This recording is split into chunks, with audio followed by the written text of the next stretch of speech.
First నిన్న Jagtial vote చోరీ కంటే ముందు సీట్ల చోరీ గురించి ప్రశ్నించి దానికి సమాధానం చెప్పాలి. ఒకటి ఓట్ల చోరీ గురించి దొంగోట్లతో గెలుచుడో ఓడిపోవడో దాని గురించి ఎవరు తెలుస్తుంది?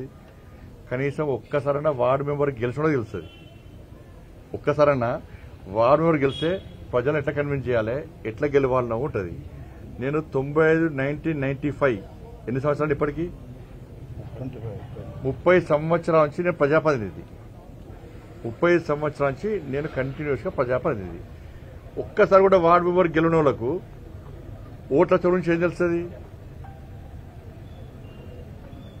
ఇది అవుతుంది చెప్పనా? ఇప్పుడు గంగాధరలో ఓటేసి, జగిత్యాల ఓటేసి, వెమ్లవాడలో ఓటేసి అది అవుతుందా చెప్పది? అది సాధ్యమవుతుందా? నేను 5,000 10,000తో 50,000 లక్షల ఓట్లతో మీరు గెలుస్తున్నా. నేను 2,20,000 ఓట్లతో కరీంనగర్ ప్రజలు నాకు బ్రహ్మాండమైన మెజార్టీని కప్పయిపోయారు. కాబట్టి ఓట్లు వేసిన ప్రజలను దొంగోట్లు అంటే ఇది కరీంనగర్ పార్లమెంటు నియోజకవర్గ ప్రజలతో పాటు ఈ 8 నియోజకవర్గాల పార్లమెంటు నియోజకవర్గాల్లో ఆ ఓటర్లను అవమానించినట్ట కాదా?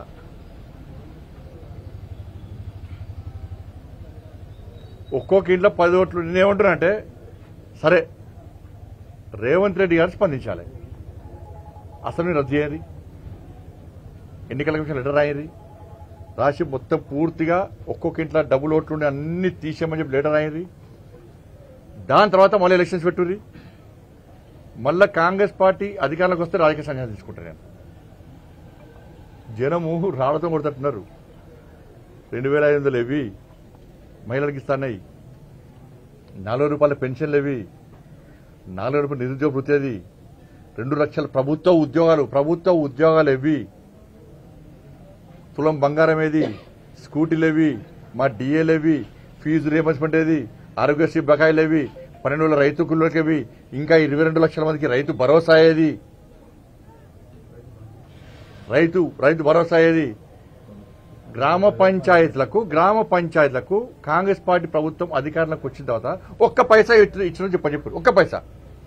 నాకు తెలిసి దేశంలో 2 సంవత్సరాల కాలంలో గ్రామ పంచాయతీకి ఒక్క పైసా ఇవ్వకుండా ఉన్న ఏకైక ప్రభుత్వం తెలంగాణలో కాంగ్రెస్ పార్టీ ప్రభుత్వం. ఒక్క పైసా కూడా ఇవ్వలే. ఇప్పుడు ఎన్నికలు దేనికోసం పెడతాం అనుకుంటున్నారు? కేంద్ర ప్రభుత్వం నిధులు ఇస్తారు కాబట్టి ఎన్నికలు పెడదాం అనుకుంటున్నారు. మరి కేంద్ర ప్రభుత్వం నిధుల కోసం ఎన్నికలు పెడితే ప్రజలు ఎవరికి ఓటేస్తారు? కేంద్రంలో అధికార పార్టీకి బీజేపీకి ఓటేస్తారు. దాని మీద స్పష్టం చెప్పని చెప్పాను. రాత్రిపూట యాత్రలు చేసి ప్రజలను కలవకుండా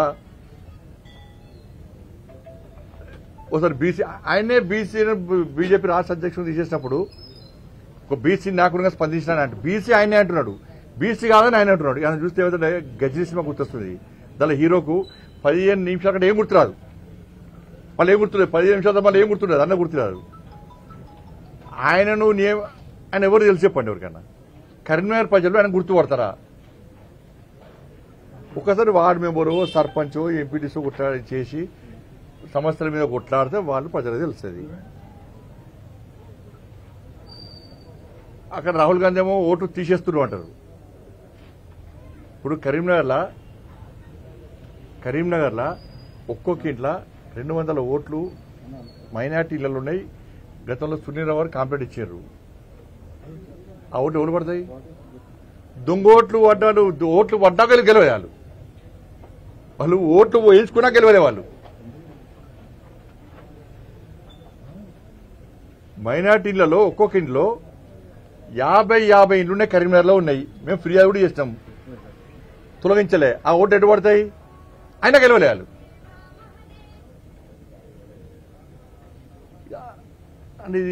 అన్ని ఆయన ఏం ఆడుతున్నా ఆయనకు అర్థమవుతలేదు. అవగాహన అయితే ఆయనకు ముంగట ఇద్దరం కూడా టెక్క విజిల్ లేగానే రెచ్చిపోయి మాట్లాడతానంటే చెప్పండి. మేవేరి ఓట్లు అక్కడిక్కడ వేసే అవకాశాలు ఉంటాయా? ఇలా బీసీ అంటే బీసీ నాకు కూడా విమర్శిస్తారు. బీసీ రిజర్వేషన్ ఏమంటే ముస్లిం రిజర్వేషన్ ఇస్తారు. బీసీ రిజర్వేషన్ ఏమంటే ముస్లిం రిజర్వేషన్లు ఇస్తారు. ఉపరాష్ట్రపతిగా బీసీ అభ్యర్థులు నిలబడితే వీళ్ళు ఓడగొట్టే ప్రయత్నం చేస్తారు. వీళ్ళు బీసీ నినాదం ఇవ్వాలా? పోనీ అగ్రవర్ణ రెడ్డిని నిలబడితే ఆ రెడ్డిలో తృప్తిపరచడం వాళ్ళే వెళ్తున్నారు. ఓడిపోయే దాంట్లో రెడ్డిని నిలబడతారా మీరు అంటున్నారు. ఓడిపోయే కాడ రెడ్డిని తెలంగాణలో నిలబడతారా అని వాళ్ళే అంటున్నారు. ప్లస్ మాకు ఈడబ్ల్యూఎస్ ఇచ్చిండు నరేంద్ర మోడీ గారు నిర్ణయించిన అభ్యర్థికే మేము ఓటు వేస్తామని చెప్పి అగ్రవర్ణాలు అందరూ డిసైడ్ అయి ఉన్నారు. వాళ్ళు ఎంపీ కూడా డిసైడ్ అయి ఉన్నారు. విశ్వాసం ఉన్నోళ్ళు.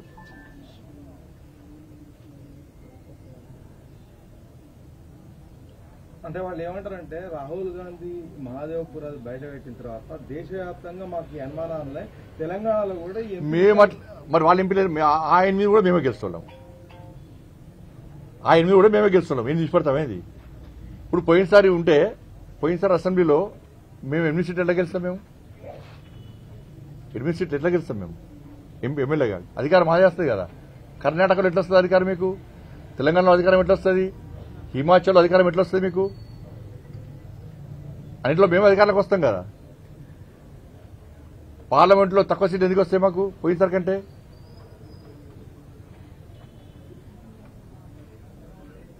కాబట్టి ఇది అవగాహన లేకుండా మాట్లాడము, ఏదో బండి సంజయ్ తిరిగితే బ్రేకింగ్లు వస్తాయని మాట్లాడము. లాస్ట్ నాకు ఏం చెప్పినట్టు నేను ఒక కాంగ్రెస్ పార్టీ నాయకుడు ఫోన్ చేసి అన్న ఆయన బాధ అది కాదు, ఆయనకు సెక్యూరిటీ కూడా ఇస్తలేరు, ఆయనకు అటు ఇటు గన్మెన్ వేసుకుని తిరిగిన షోక్ బాగున్నది, ఆయన ఎక్కడ టార్గెట్ కాదు, ఆయన బీఆర్ఎస్ సపోర్ట్ చేస్తాడు, బీఆర్ఎస్ మనిషి అనే. కాబట్టి బీజేపీని తిరిగితే అక్కడిక్కడ యాత్రను అడ్డుకుంటే సెక్యూరిటీ పేరుతో గన్మెన్ వేసుకుని తిరగాలని చెప్పి షోక్ ఉన్నది కాబట్టి ఇది చేస్తుండు. ఆయన వార్డు మెంబర్ కూడా ఉంటే మా పార్టీనే నవ్వుకుంటున్నారు ఆయన మాటలు చూసి. ఈ తెలంగాణలో ఓటు చోరు ఎక్కడిది, ఆ బీహార్లో చేస్తేనే మొత్తం డైమండ్ కథ లెక్క అయిపోయింది పరిస్థితి. ఆడ ఇక్కడ ఓటు చోరు ఎక్కడిది? 8 మంది మేము కాంగ్రెస్ ఎంపీలకు గెలిచినాం. మేము గెలిచా కూడా ఓటు చోరీ అంటే ఇప్పుడు నమ్ముతాడా అన్న? ఇది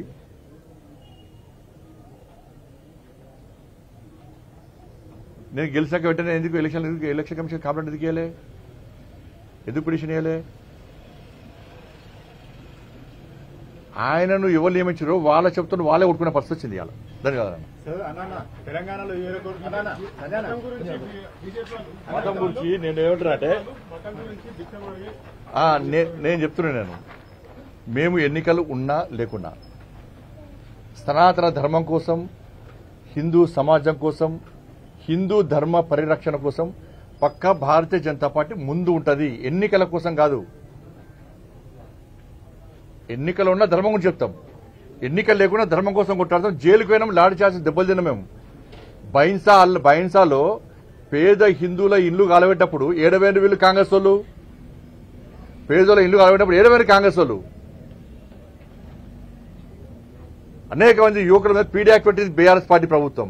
కాంగ్రెస్ పార్టీ 7,000 గోహత్య జరుగుతుంటే కాంగ్రెస్ వాళ్ళు 7,000 మేము కొట్టాడుతున్నాం, నిరంతరం కొట్టాడుతున్నాం. బైన్సాప్పుడు ఎన్నికల్లో అయినా కొట్లాడినాం, అరెస్ట్ అయినాం. ఇవాళ పరిస్థితి ఏంది? మక్కాకు పోతే మీరు ఏం చేస్తున్నారు? అన్ని ఫెసిలిటీ ఇస్తున్నారు, పైసలు ఇస్తున్నారు, వాళ్ళకి సపరేట్ బడ్జెట్ ఇస్తున్నారు. ఇలా ఒక పేదోడు అయ్యప్ప శబరిమల పోవాలంటే పోలేని పరిస్థితి.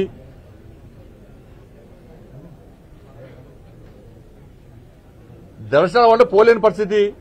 లాస్ట్కి ఏం చేస్తారు? ఇవాళ వినాయక నవరాత్రులు వస్తే ఏం చేస్తుండే? ఇవాళ తెలంగాణ మొత్తము ఒక భయానక పరిస్థితిలో వినాయక నవరాత్రులు జరుపుకునే పరిస్థితి. పోలీస్ పర్మిషన్ అంటున్నారు, ఫైర్ పర్మిషన్ అంటున్నారు, ఎలక్ట్రిసిటీ పర్మిషన్ అంటున్నారు, రెవెన్యూ పర్మిషన్ అంటున్నారు.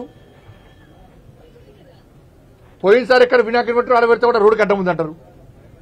ప్రజలకు లేని ఇబ్బంది మీకెందుకు?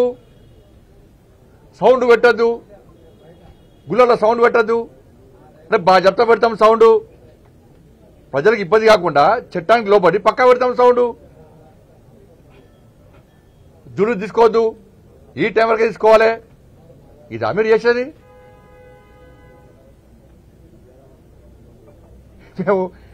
మేము దేవుడిని నమ్ముకున్నాం, అది దేవుళ్ళ పార్టీ, అది దేవుళ్ళ పార్టీ. ఎన్నికలు ఉన్నా లేకుండా ధర్మం కోసం, సనాతన ధర్మం కోసం, సనాతన ధర్మం కాపాడడం కోసం, హిందూ ధర్మ పరిరక్షణ కోసం, హిందూ సమాజం కోసం కష్టపడి పనిచేసే పార్టీ భారతీయ జనతా పార్టీ. మీ బతికేంది? బిచ్చ బతుకు మీది. ఎన్నికలు వస్తున్నాయంటే సరే, ముస్లింలు వాళ్ళ ఆచార వ్యవహారాల ప్రకారం వాళ్ళు టోపు పెట్టుకొని వాళ్ళ దేవుని వాళ్ళు ఆరాధిస్తారు. మీరేం చేస్తారు? బిచ్చ పొల్లకి పోయి టోపులు పెట్టుకొని నమాజ్ చేస్తారు మీరు ఓట్ల కోసం. ఓట్లు వచ్చినాయంటే ఇఫ్తార్ విందులు చేసేది మీరు, నటించడు జీవించేది మీరు, టోపీలు పెట్టుకొని నమాజ్ చేసేది మీరు.